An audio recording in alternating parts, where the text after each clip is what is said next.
Hey, Mom. I hope you can hear this.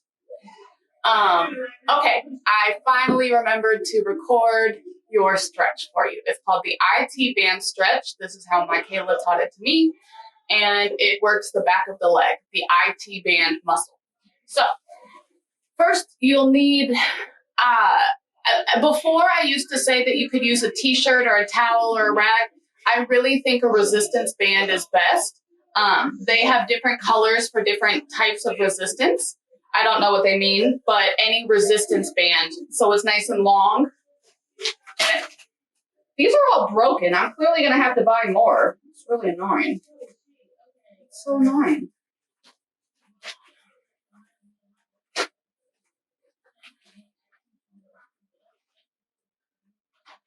So you can pull it and it'll stretch.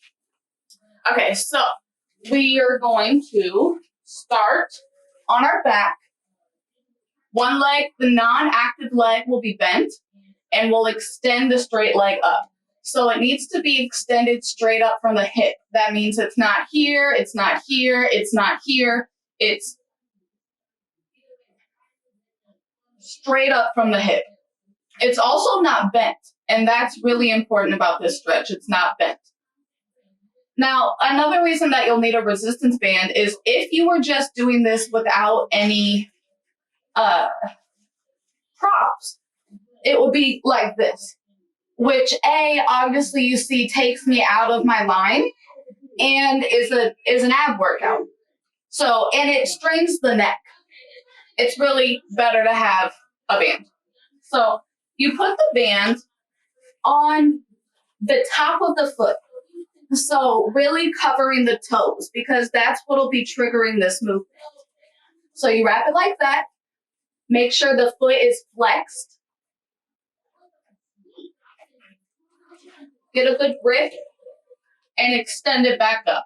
So this is it without any tension. Now we're going to start by just pulling down on this band. So if you see my foot without tension, and then even with just a slight pull, it already is going into that straighter flexation and engaging the muscle and engaging the stretch. So you could just hold it like this. This is a good place to start. Hi, Nova. This is a good place to start. All of this whole stretch can be taken in whatever time increment you want. So it can start short. You could do 10 seconds or 30 seconds, and then each time try to increase each position 15 seconds or 30 seconds. So you're eventually able to hold it for, say, a minute or 2 minutes in each position. You don't want to hold it for too long, but you do want to be able to hold it long enough to where your muscle relaxes and you really get the full benefit of the stretch.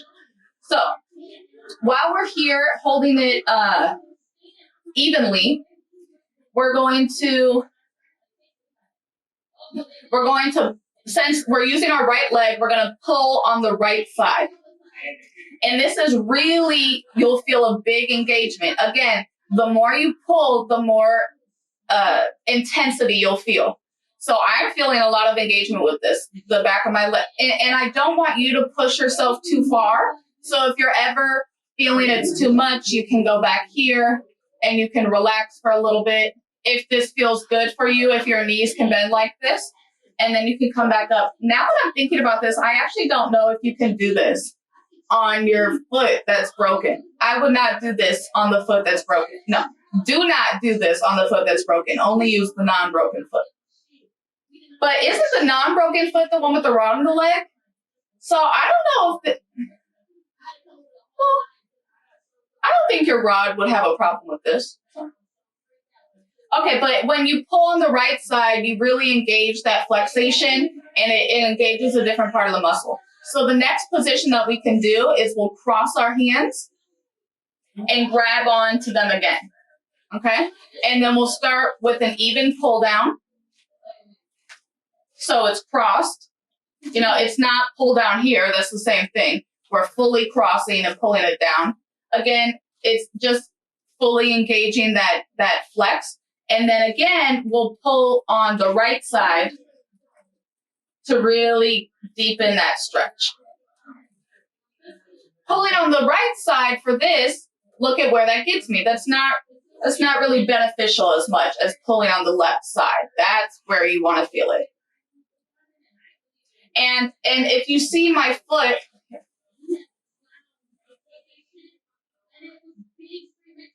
so this is it correctly, but if I pull on the right side, that's not doing me any good. If I pull on the left side, I'm just going straight down. Okay. And that's the stretch. And then I would say do it on the other side, but for you, I really don't think your foot can handle it. It worries me at least. So another option to stretch the legs is to just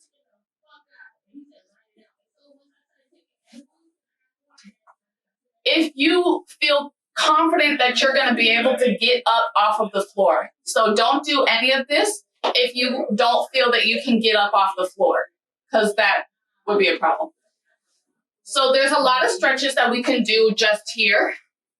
The wider out your legs are, obviously, the more you're stretching in here and you're really going towards that straddle. It's funny, I tried to show this in class, but when I'm good and deep and in dance and doing this a lot, I can be completely flat on my, I can't do it now, but I can completely flatten my hip line, and that's really the end goal. But for now, just find a comfortable distance that's wide, and we'll do some stretches. These are really common in dance, but they're really good. They hit a whole bunch of the leg muscles. So if you twist over, this arm comes under, and the overhand arm comes up, keeping the shoulder. It's a matter of keeping the chest open. Now you can do this in point or in flex. Normally in dance, we'll do it both ways. We'll start pointed and then do it again flexed. Come up and come down.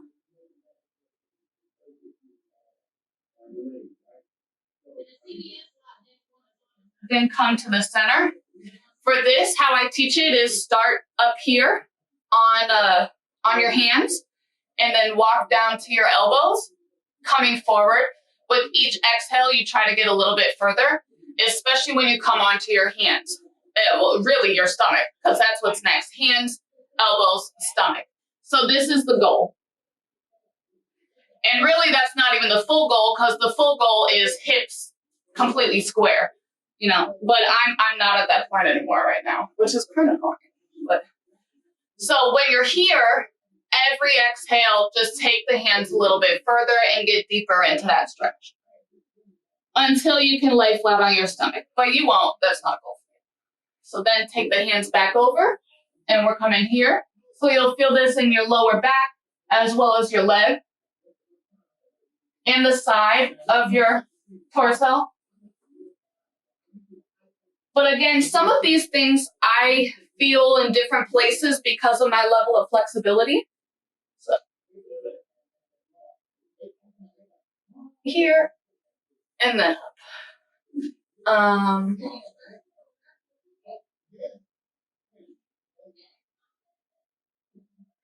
I'm trying to think of other good. My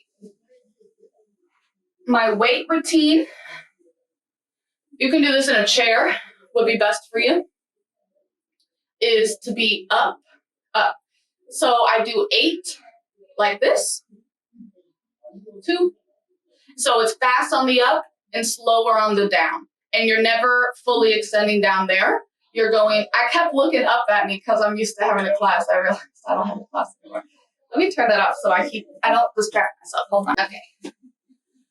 So it's faster on the up and slower and controlled on the down, not overextending. Up and down, up. You can do this at any pace. I choose to do it a little slower. So I do 8 of those, and then I transition here, and then I come up. So again, quicker on the up, slow and controlled on the down, till you get that 90-degree angle.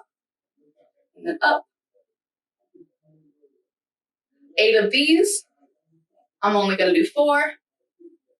And then I come in, I do 4 of these because they're really hard. Here, and then on the last one, you can hold it. This is really challenging, especially if you have the correct arm placement. And again, it's those angles. And then I come in and I extend back. Whew, that hurt. And then I recently added this to get the back of the shoulders. And then this is what's most challenging. After you do that full set, then you just hold it out here. And you just hold it for 16 counts. It's hard. And then you can stretch out your arms like this and this. Again, my flexibility, I can go take it here, but people are normally here.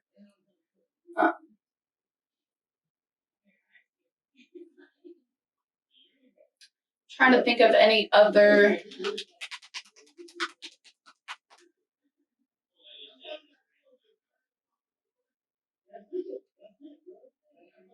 That's all I can think of. But if you want to see, don't do that. Oh, actually, if you're on the floor and you're stretching and you feel you can get up, this one you could probably do. So you lay flat on your back, like this. Legs come up, and then they just come out. And you can start here. Really, the goal is to get here and to hold it.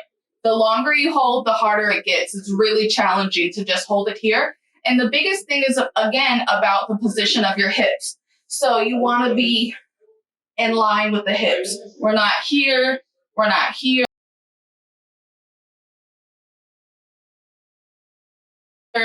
It's completely in line with the hips.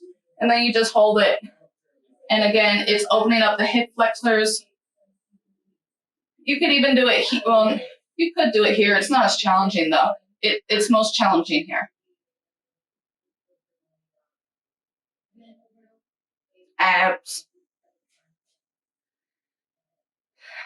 This is a nice stretch, taking the knees to the sides, stretching out the back.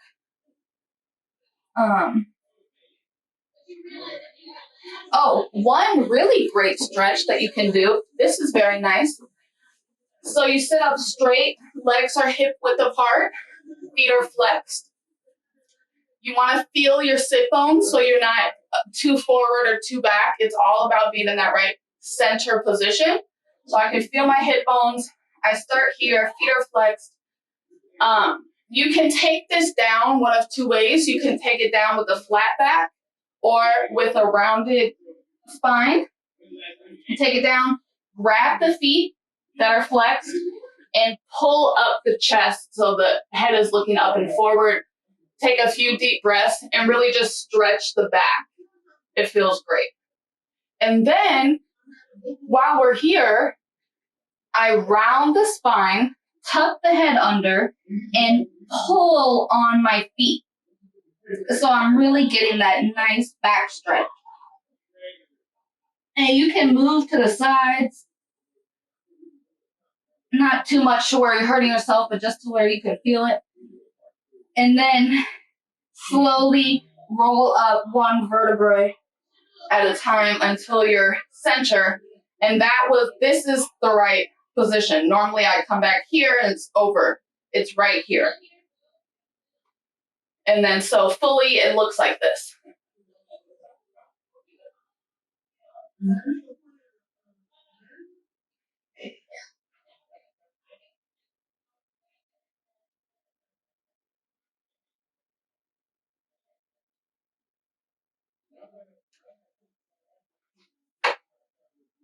Okay, and then I end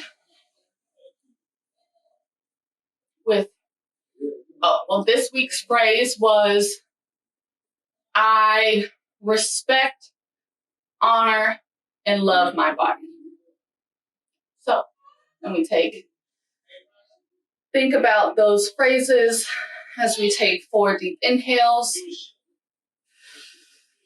Inhale on the way up. Exhaling as arms come down. 3, respect, love, and honor your body. And on the fourth inhale, on the exhale, wrap your arms around your waist, give your body a hug, and namaste.